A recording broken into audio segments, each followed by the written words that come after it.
कैसे हो आप सब? आई होप आप सब बहुत अच्छे हो। हम बात कर रहे थे भारतीय नागरिक सुरक्षा संहिता के बारे में, जिसमें हम सेक्शन 87 तक कवर कर चुके हैं। तो चलिए बात करते हैं सेक्शन 88 के बारे में। कुर्क की हुई संपत्ति को नियुक्त करना, विक्रय और वापस करना। इसका मतलब है कुर्क संपत्ति को छोड़ना, बेचना और वापस करना। यह धारा बताती है कि कुर्क की गई संपत्ति का भविष्य क्या होगा, जो कि आरोपी के व्यवहार पर निर्भर करता है। ठीक है। क्लोज 1, यदि उद्घोषित व्यक्ति उद्घोषणा में निर्दिष्ट समय के भीतर उपस्थित हो जाता है तो न्यायालय संपत्ति को कुर्की से निर्मुक्त करने का आदेश देगा। क्लोज 1 बताता है, अगर फरार आरोपी कोर्ट द्वारा दिए गए तय समय के अंदर खुद कोर्ट में हाजिर हो जाता है तो कोर्ट उसकी संपत्ति को तुरंत कुर्की से नियुक्त करने का आदेश दे देगा। ठीक है। क्लोज 2, यदि उद्घोषित व्यक्ति उद्घोषणा में निर्दिष्ट समय के भीतर उपस्थित नहीं होता है तो कुर्क संपत्ति राज्य सरकार के व्यय के अधीन रहेगी और उसका विक्रय कुर्की की तारीख से 6 माह का अवसान हो जाने पर तथा सेक्शन 87 के अधीन किए गए किसी दावे या आपत्ति पर उस धारा के अधीन निपटारा हो जाने पर ही किया जा सकता है, किंतु यदि वह शीघ्रता और प्रकृत्याशील है कि यह न्यायालय के विचार में विक्रय करना स्वामी के फायदे के लिए होगा तो इन दोनों दशाओं में से किसी में भी न्यायालय जब कभी ठीक समझे उसका विक्रय कर सकेगा। सेक्शन 88 का क्लोज 2 कहता है, अगर आरोपी तय समय पर नहीं आता है तो वह प्रॉपर्टी राज्य सरकार के नियंत्रण में चली जाएगी। उससे बेचने के नियम कुछ इस प्रकार है, जैसे प्रॉपर्टी को कुर्की की तारीख से 6 महीने तक नहीं बेचा जा सकता है। अगर किसी तीसरे व्यक्ति ने उस प्रॉपर्टी पर आपत्ति की है तो जब तक उस आपत्ति का फैसला नहीं हो जाता है तब तक प्रॉपर्टी नहीं बेची जाएगी। अगर संपत्ति ऐसी है जो जल्दी सड़ गल या खराब हो जाती है, जैसे फल, सब्जी, पशु, या कोर्ट को लगता है कि इसे अभी बेचना ही मालिक के फायदे में है तो कोर्ट उसे 6 महीने से पहले कभी भी बेच सकता है। ठीक है। अब बात करते हैं क्लोज 3 के बारे में। यदि कुर्क की तारीख से 2 वर्ष के भीतर कोई व्यक्ति जिसकी संपत्ति उपधारा 2 के अधीन राज्य सरकार के व्यय के अधीन है या रही है, उस न्यायालय के समक्ष जिसके आदेश से वह संपत्ति कुर्क की गई थी या उस न्यायालय के समक्ष जिसके ऐसा न्यायालय अधीनस्थ स्वेच्छाएं उपस्थित हो जाता है या पकड़कर लाया जाता है और उस न्यायालय को समाधानप्रद रूप से यह साबित कर देता है कि वह वारंट के निष्पादन से बचने के प्रयोजन से फरार नहीं हुआ या नहीं छिपा और यह कि उसे उद्घोषणा की ऐसी सूचना नहीं मिली थी जिसे वह उसमें निर्दिष्ट समय के भीतर उपस्थित हो सकता, तो ऐसी संपत्ति का या यदि वह बिक्री कर दी गई तो बिक्री की शुद्ध आगामों या यदि उसका केवल कुछ भाग विक्रय किया गया तो ऐसे बिक्री की शुद्ध आगामों और अवशिष्ट संपत्ति का कुर्की के परिणाम स्वरूप उपगत सब खर्चों को उसमें से चुकाकर उसे परिधान कर दिया जाएगा।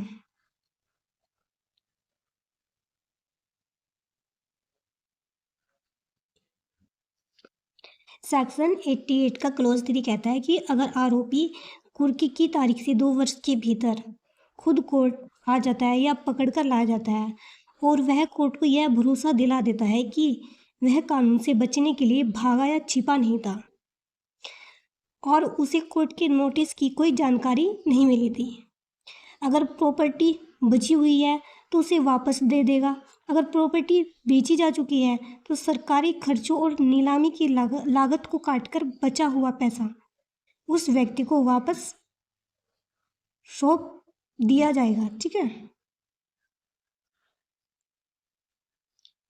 तो सेक्शन 88 क्लोज 3 में यही कहता है। ठीक है। अब बात करते हैं सेक्शन 89 के बारे में। कुर्क संपत्ति की वापसी के लिए आवेदन नामंजूर करने वाले आदेश से अपील।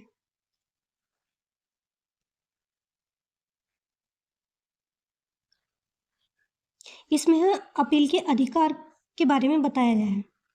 सेक्शन 88 की क्लॉज 3 में निर्दिष्ट कोई व्यक्ति जो संपत्ति या उसके विक्रय के आगामों के परिधान के इनकार से व्यवस्थित है, उस न्यायालय से अपील कर सकेगा जिसमें प्रथम उल्लेखित न्यायालय के दंडादेश से सामान्यतः अपीलें होती है। सेक्शन 89 कहता है कि अगर कोई व्यक्ति सेक्शन 88 की क्लॉज 3 के तहत अपनी संपत्ति या पैसा वापस मांगने कोर्ट जाता है, लेकिन कोर्ट उसकी बात नहीं मानता और उसका आवेदन नामंजूर कर देता है, तो वह व्यक्ति निराश होने के बजाय ऊपरी अदालत में अपील कर सकता है। वह उसी कोर्ट में अपील करेगा जहां उस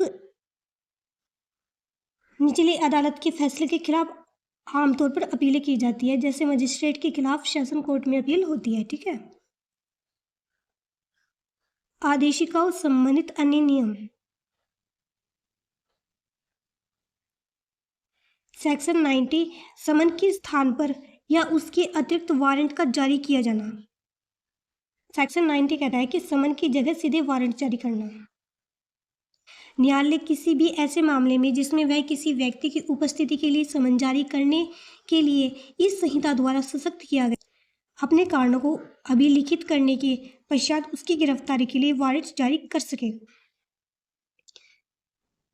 इसमें कहा है कि आमतौर पर कोर्ट किसी को बुलाने के लिए पहले समन भेजता है, लेकिन यह धारा कोर्ट को एक विशेष शक्ति देती है कि कोर्ट समन की जगह या समन के साथ सीधे गिरफ्तारी का वारंट भी जारी कर सकता है।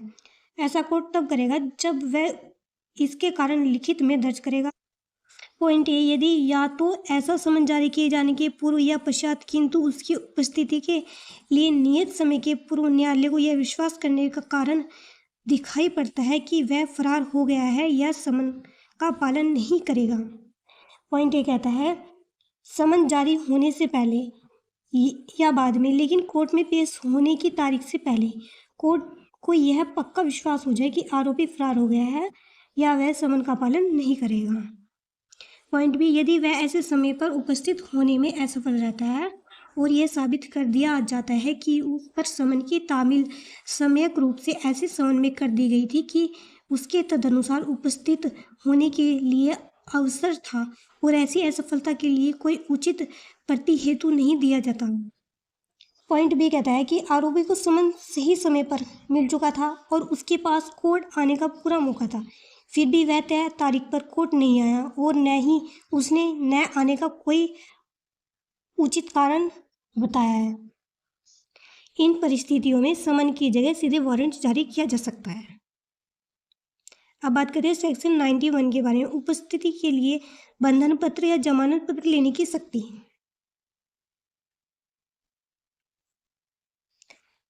सेक्शन 91 कहता है कि बॉन्ड तोड़ने पर सीधे गिरफ्तारी। जब कोई व्यक्ति जिसकी उपस्थिति या गिरफ्तारी के लिए किसी न्यायालय का पीठासीन अधिकारी समन या वारंट जारी करने के लिए सशक्त है, ऐसे न्यायालय में उपस्थित है, तब वह अधिकारी उस व्यक्ति से अपेक्षा कर सकेगा कि वह उस न्यायालय में या किसी अन्य न्यायालय में जिसको मामला विचारण के लिए अंतरित किया जाता है, अपनी उपस्थिति के लिए बंधन पत्र या जमानत पत्र निष्पादित करें। सेक्शन 91 कहता है कि जब कोई व्यक्ति जिसके खिलाफ समन या वारंट जारी हो सकता है खुद कोर्ट में मौजूद हो, तो जज उससे भविष्य की तारीख पर आने के लिए एक लिखित गारंटी यानी बंधन पत्र या जमानत पत्र बुलवा सकता है। यह गारंटी उस कोर्ट के लिए भी होगी और अगर केस किसी दूसरे कोर्ट में ट्रांसफर होता है तो वहाँ जाने के लिए भी होगी। ठीक है। अब बात करते हैं सेक्शन 92 के बारे में। उपस्थिति, बंधन पत्र या जमानत पत्र भंग होने पर गिरफ्तारी।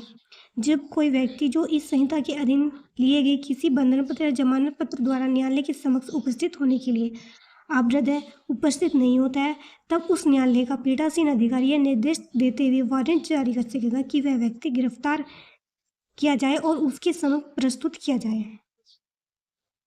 सेक्शन 92 कहता है कि अगर वह व्यक्ति बॉन्ड भरने के बाद तय तारीख पर कोर्ट नहीं आता है, यानी उसने अपनी कानूनी गारंटी तोड़ दी है, तो जज साहब के पास यह पावर है कि वह बिना किसी नए समन के सीधे उसकी गिरफ्तारी का वारंट जारी कर देंगे ताकि पुलिस को उसे पकड़कर सीधे कोर्ट में पेश कर सके। ठीक है। अब बात करते हैं सेक्शन 93 के बारे में। इस अध्याय के उपबंधों का साधारणतया समनों और गिरफ्तारी के वारंटों को लागू होना, समन और वारंट तथा उन्हें जारी करने, उनकी तामील और उनके निष्पादन संबंधित जो उपबंध इस अध्याय में है, इस संहिता के अधीन जारी किए गए प्रत्येक समन, गिरफ्तारी के प्रत्येक वारंट को यथासक्त लागू होंगे। सेक्शन 93 कहता है कि इस पूरे चैप्टर में समन और वारंट जारी करने, उन्हें भेजने और तामील कराने के जो भी नियम बताए गए हैं वे इस कानून बीएनएस के तहत जारी होने वाले हर एक समन और वारंट पर लागू होंगे जब तक कि किसी खास धारा में कोई अलग नियम न दिया गया हो। ठीक है, अब चैप्टर 7 की बात करते हैं। चीजें प्रस्तुत करने को विवश करने के लिए आदि शिकाएं। चैप्टर 7 कहता है कि चीजें प्रस्तुत करने को विवश करने के लिए आदि शिकाएं। यह नया चैप्टर मुख्य रूप से सबूतों और दस्तावेजों को कोर्ट या पुलिस के सामने मंगवाने के बारे में बताता है। ठीक है,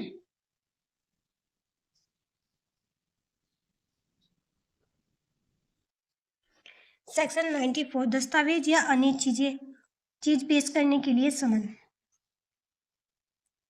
सेक्शन 94 कहता है कि दस्तावेज, मोबाइल और डिजिटल सबूत मंगवाने के लिए समन। यह एक बहुत ही महत्वपूर्ण धारा है जिसे नए जमाने के डिजिटल साक्ष्यों को ध्यान में रखकर अपडेट किया गया है। ठीक है, क्लोज 1 जब कभी कोई न्यायालय या पुलिस थाने का कोई पार्षद अधिकारी यह समझता है कि किसी ऐसे अन्वेषण, जांच, विचारण या अन्य कार्रवाई के प्रयोजन के लिए जो इस संहिता के अधीन ऐसे न्यायालय या अधिकारी के द्वारा समक्ष हो रही है, किसी दस्तावेज, इलेक्ट्रॉनिक संसूचना जिसमें डिवाइस भी शामिल है, जिसमें डिजिटल साक्ष्य अंतर्विष्ट होना संभाव्य या अन्य चीज का प्रस्तुत किया जाना आवश्यक या वांछनीय है, तो जिस व्यक्ति के कब्जे या शक्ति में ऐसे दस्तावेज चीज के होने का विश्वास है, उसके नाम ऐसा न्यायालय, समन या ऐसा अधिकारी एक लिखित आदेश उसे यह अपेक्षा करते हुए जारी कर सकेगा कि उस समन या आदेश में उल्लिखित समय, स्थान पर उसे प्रस्तुत करे या उपस्थित हो और उसे प्रस्तुत करे।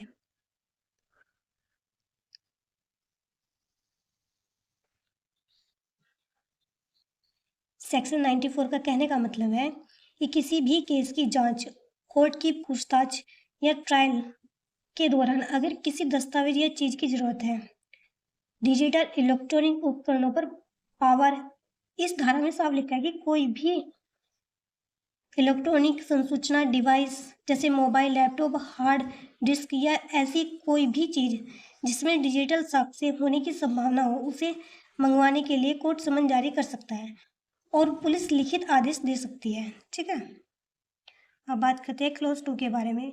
यदि कोई व्यक्ति जिसे इस धारा के अधीन दस्तावेज या अन्य चीज प्रस्तुत करने की ही अपेक्षा की गई है, उसे प्रस्तुत करने के लिए सवे उपस्थित होने के बजाय उस दस्तावेज या चीज को प्रस्तुत करवा दे तो यह समझ जाएगा कि उसने उस अपेक्षा का अनुपालन कर दिया है।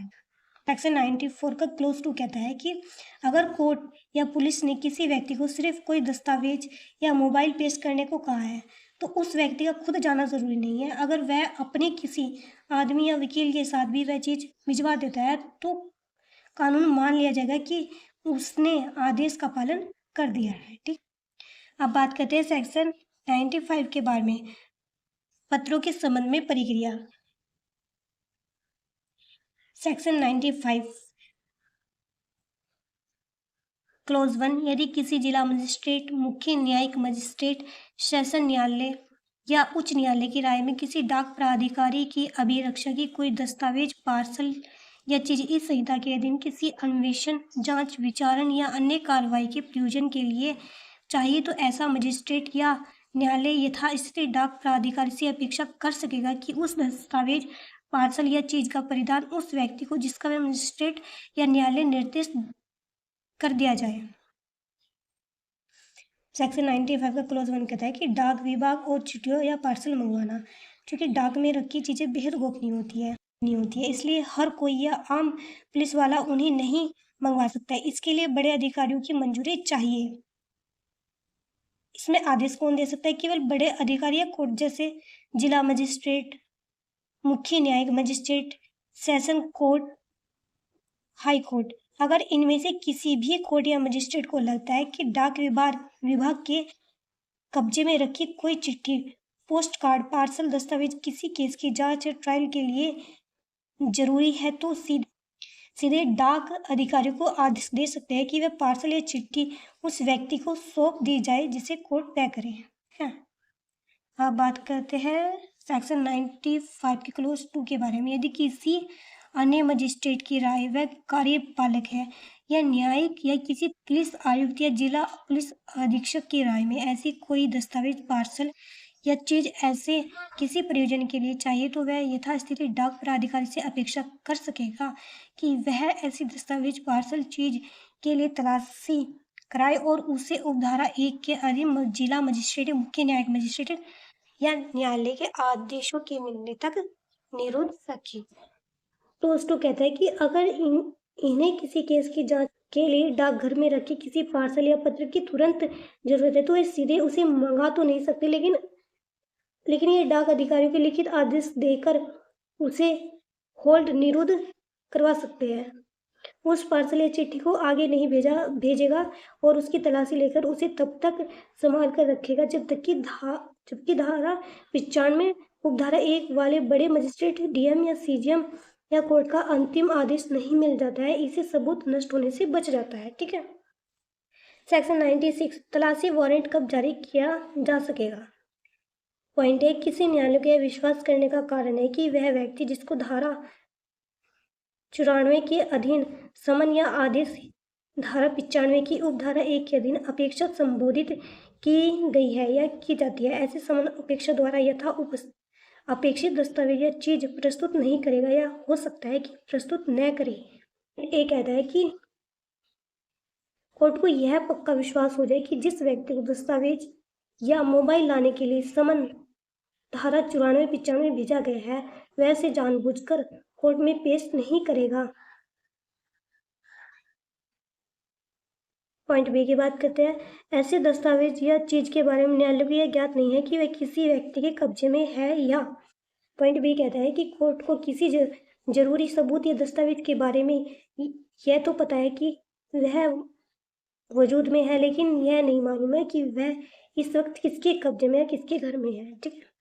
अब पॉइंट सी की बात करते हैं। न्यायालय यह समझ सकता है कि इस संहिता के अधीन किसी जांच, विचारण या अन्य कार्रवाई के प्रयोजन की पूर्ति साधारण तलाशी या निरीक्षण से होगी।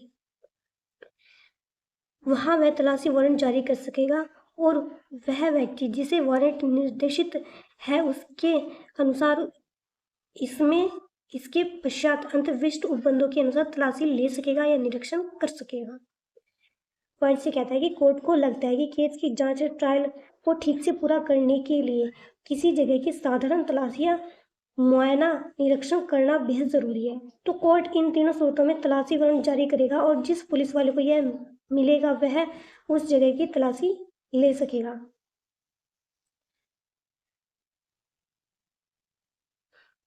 क्लोज 2 यदि न्यायालय ठीक समझता है तो वारंट में उस विशिष्ट स्थान या उसके भाग को निर्दिष्ट कर सकेगा और केवल उसी स्थान या भाग की तलाशी या निरीक्षण होगा तथा वह व्यक्ति जिसको ऐसे वारंट के निष्पादन का भार सौंपा जाता है केवल उसी स्थान या भाग की तलाशी लेगा, निरीक्षण करेगा जो ऐसे विनिर्दिष्ट है।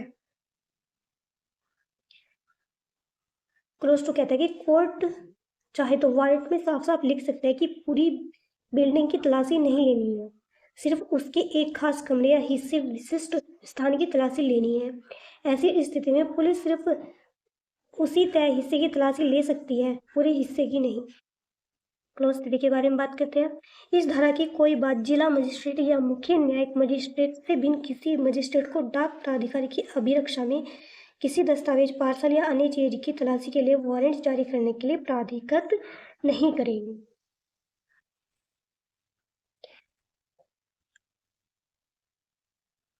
क्लोज 3 कहता है कि डाक विभाग की गोपनीयता बनाए रखने के लिए जिला मजिस्ट्रेट, डीएम या मुख्य न्यायिक मजिस्ट्रेट, सीजीएम के अलावा कोई भी छोटा मजिस्ट्रेट डाकघर की तलाशी के लिए वारंट जारी नहीं कर सकता है।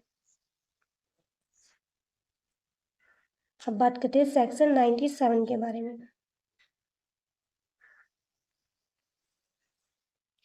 उस स्थान की तलाशी जिसमें चुराही संपत्ति, कुट रचित दस्तावेज आदि होने का संदेह है।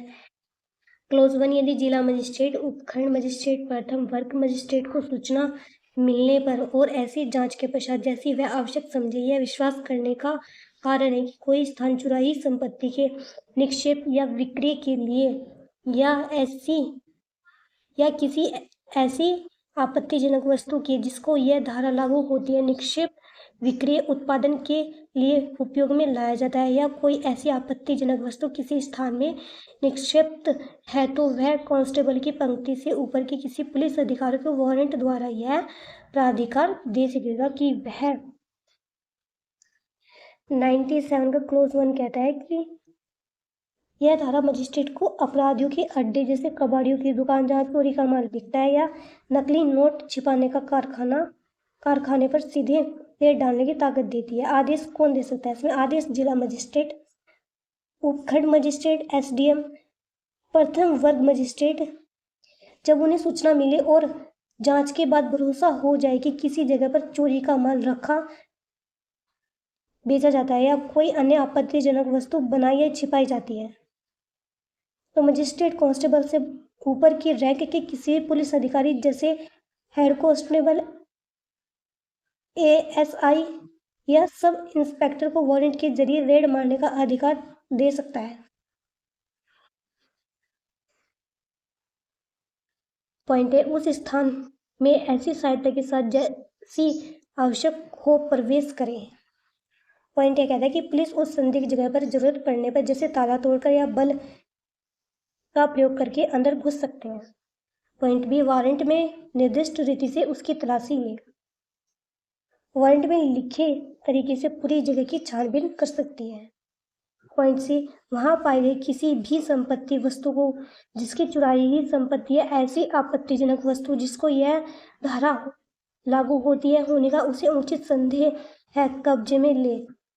पॉइंट सी कहता है कि वहां मिलने वाली किसी भी ऐसी चीज या संपत्ति को कब्जे में कर सकती है जिस पर चोरी का माल या आपत्तिजनक वस्तु होने का शक है। पॉइंट डी, ऐसी संपत्ति या वस्तु जो मजिस्ट्रेट के पास ले जाए या अपराधी को मजिस्ट्रेट के समक्ष ले जाने तक उसको उसी स्थान पर पहरे में रखे या अन्यथा उसे किसी सुरक्षित स्थान में रखे। पॉइंट डी कहता है कि पुलिस उस जब्त सामान को सीधे मजिस्ट्रेट के पास ले जाएगी। अगर सामान बहुत ज्यादा है तो आरोपी को पकड़ने तक उस सामान को उसी जगह पर पुलिस के कड़े पहरे में या किसी सुरक्षित माल खाने में रखवा सकती है। ठीक है। पॉइंट, ऐसे स्थान में पाए गए ऐसे प्रत्येक व्यक्ति को अभिरक्षा में ले और मजिस्ट्रेट के समक्ष ले जाए जिसके बारे में प्रतीत हो कि वह किसी ऐसी संपत्ति या वस्तु के निक्षेप, विक्रय या उत्पादन में यह जानते हुए या संदेह करने का उचित कारण रखते हुए सह संग्रह रहा है कि यथास्थिति वह चुराही संपत्ति है या ऐसी आपत्तिजनक वस्तु है जिसको यह धारा लागू होती है। पॉइंट ई कहता है कि रेड के दौरान उस जगह पर अगर कोई भी ऐसा व्यक्ति मिला है जिसके बारे में पुलिस को शक हो कि वह जानबूझकर उस चोरी के माल को छिपाने या बेचने या बनाने में शामिल है तो पुलिस उसे तुरंत अभिरक्षा में ले लेगी और मजिस्ट्रेट के सामने पेश करेगी। इसकी वीडियो में इतना ही। अगर आपको वीडियो अच्छी लगी, मेरा पढ़ाया समझ आ रहा है, तो प्लीज़ वीडियो को लाइक कीजिए, कमेंट कीजिए, शेयर कीजिए और सब्सक्राइब कीजिए। Thank you.